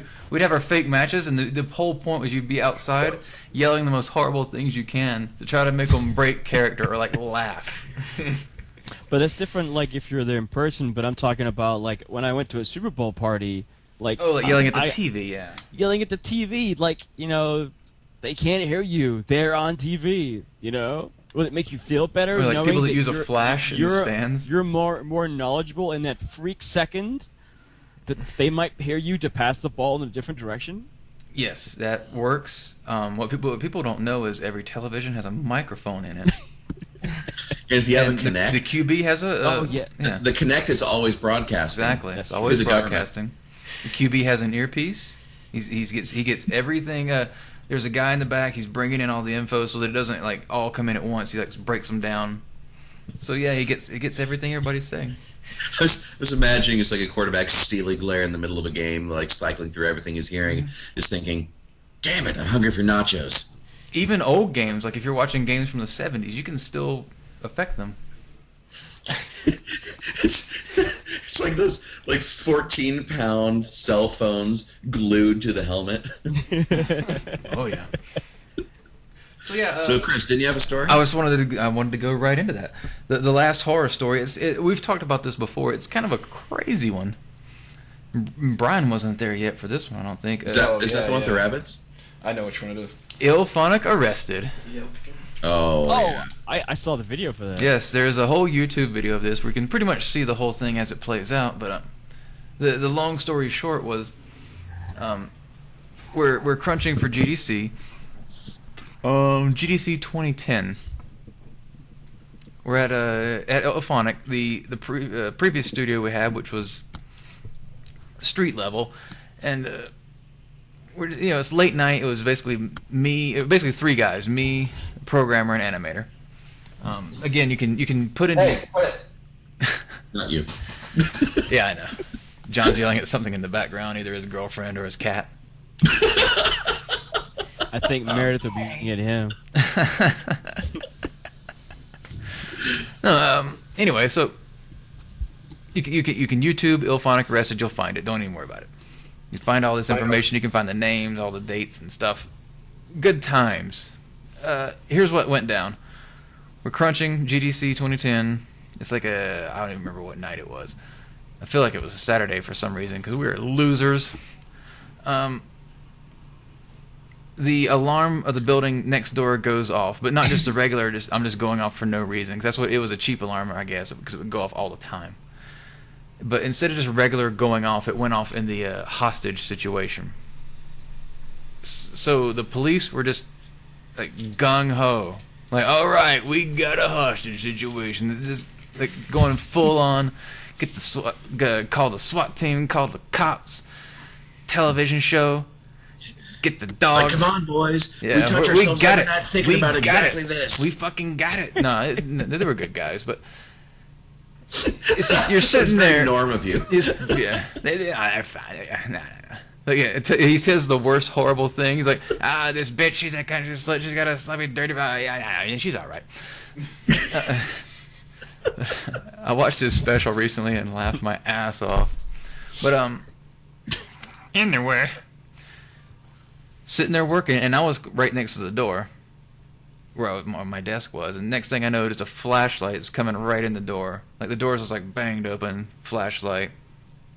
And, it's the thing where they hold the flashlight right on top of the gun, so it's really kick-ass. Like in Resident Evil. Yeah, like in Resident Evil. So all you see is this light in your face. You don't even see anything else. The whole thing is a blinding psychological attack. Oh no, it's a train. There's a train in here. They should have one of those horns just coming with like instead of the gun, it's an air horn. So it's like, there's a fucking train, guy. Jesus Christ, that'd be a good idea. Anyway, they should try that. But yeah, it's this guy, gun right in my face, walking me out. And everybody there has got headphones on, just listening to music, just cranking away, working on this game. So no one even knows. No one knows yet that I'm already like being handcuffed on the street.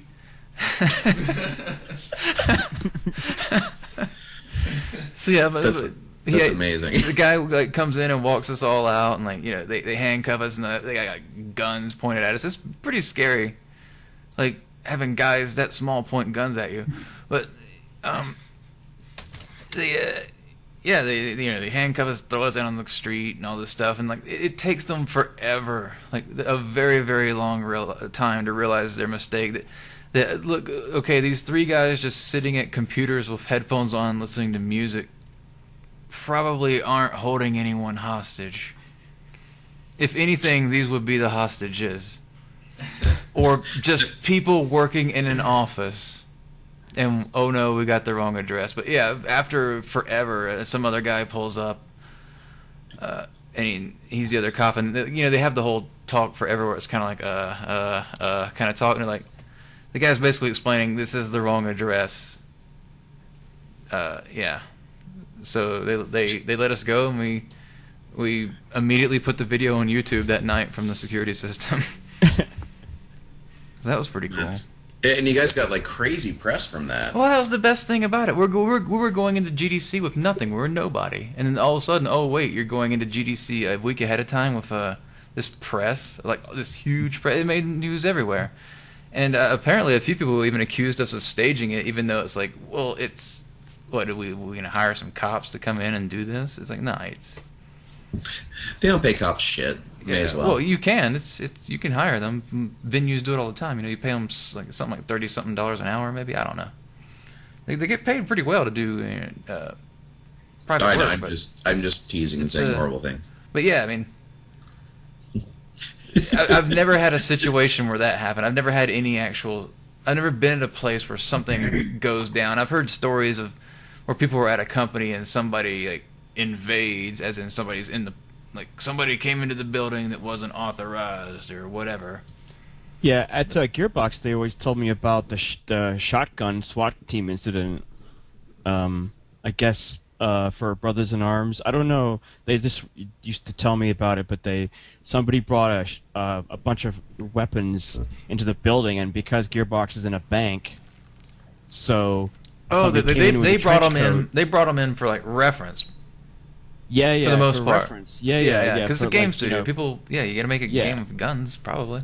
And so they would always, and then so I think it was somebody said that somebody came in with a trench coat holding a gun under the trench coat. I don't know the story, but I just this is what I heard from like umpteenth time. But and I guess the SWAT team was called, and they went by floor looking for this armed gunman. That's kind of cool. Didn't that?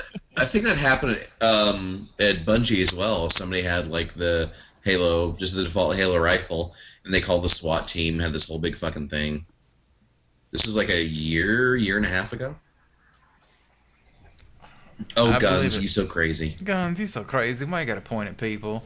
So yeah, we can wrap it up there. So that's pretty deep. We got in there. Bad. We got crazy. We had a good time. This Brian is the horrible back. Episode. Yeah, this is the horror. This is like the poop episode or something. I don't know.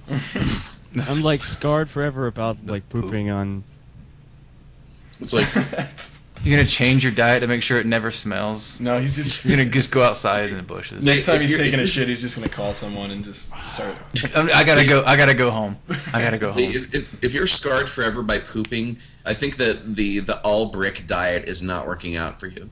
All brick. I get it, because he's scarred because his colon and anus are tore up because he pooped out rocks. You get an A+ and a gold star for reading comprehension, Jeff. I thought it was just because eating too much almonds or something. Do it. Almonds, that can be a thing, I've heard. Anyway. Yeah. Anyway, eating them whole. You want to hear something cool? John put together a Facebook page. You can go to facebook.com/CrunchCast, and you can like that. I can do the full Zack Ryder now, Brian. Except I don't have any merchandise yet. We'll look into that because. Oh no, I'm wearing a hat today. Damn it. Okay. Well, you had it on earlier. Yeah. Sorry. There we go. It's a special hat that he made. That's so good of him. Yeah. I want these to exist. Special friend. Yeah, it's a piece of paper he taped on there, nice. or pinned on. I'm not sure. But it's pretty. It looks pretty authentic. Yeah. Oh damn it! Now it's big. Oh, son of a bitch! It looks really authentic on the camera. It totally does. Yeah, it looks like the real because of the resolution. I wore this. I was gonna wear it to beer night. Hey. And everybody's gonna be like, nerd. Look at this guy. They're like, nerd. Who's that nerd right there? Yeah. You can't wear your own shit. You'd have been the coolest guy there. Yeah. So you can like us on Facebook now. Isn't that cool? Yeah. We're gonna cool. try to use that, and that also links directly to the Twitter, the @CrunchCast Twitter account. So when you make the posts, apparently that's how that works. Yeah, it's pretty cool. And we're all on Twitter too. I'm @ChrisHoldenDev because Chris Holden was already taken. @Brian McConnell, it's an underscore, but we got all that written out on the website. You can find it and make sure you get it right because it's full of consonants. We got @John Jones, which is very easy to understand.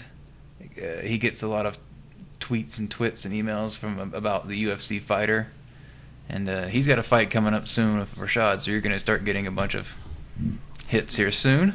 Yeah, someone yesterday told me, "Go to hell and die." Oh, okay, because the press conference was today, so they were just getting prepped up, I'm sure. Oh, They okay. might be from the ATL, Atlanta. Don't take that advice, John. I was just pissed off. So wait a, Okay, my girlfriend just said, "Don't take it to heart. I was just pissed off." people actually send you messages on Twitter. Go to hell and die. Yeah. Oh, Wow. yeah. So that's so all 1,000 followers are from people from John Jones. No, actually, I block people that aren't. Okay. I hit 1,200 followers today. Ooh. I have blocked every single person that is not a game developer that's ever followed me. Huh. I'm Wow. very, very obsessive about it. I have a very high quality network. But I yeah, got excited I about get breaking tweets from 200, John yeah. Jones all the time. Like, I get called the N word so often. What's funny is half of it's good. Oh, like the really enduring form of it, like when you're listening to a rap song and this guy's like, "Oh, I love this guy so much. He's really cool. He's like, he helps my family and all that stuff because he's my N." And I'm like, yeah. But the way they word it isn't exactly like that. No, sometimes it's ambiguous. But Like male or it was female? preceded by like a damn. It can really go either way. Anyway, god damn it, how much lower can this go? How dare you? But I did learn something in this CrunchCast. What Which did you learn? You must buy Dear Esther. Oh yeah, Dear Esther. Oh, yeah, yeah, Yes. So cool. You can get it on Steam. Wow. And Lee has a Twitter too, but his They isn't do? it so forward. It's Gizmozen, Just think Gizmo. Gizmo as in the. Oh, like thingy Gizmo. for- Yeah. Yeah. And then SAN for Japanese. I don't know. Yeah, Gizmo.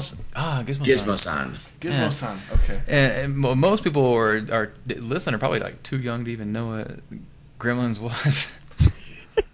Oh, god damn it. Did you ever No, see? Did you ever Gizmo see like Gremlins, in, Brian? No, I was thinking Gonzo. From Yeah. See, Brian has no clue what Gizmo is. Actually, one of the guys at work has never seen Last Starfighter or Tron. Oh, a lot of Or- people haven't seen those movies, man. I know. I've never It's seen like- Tron.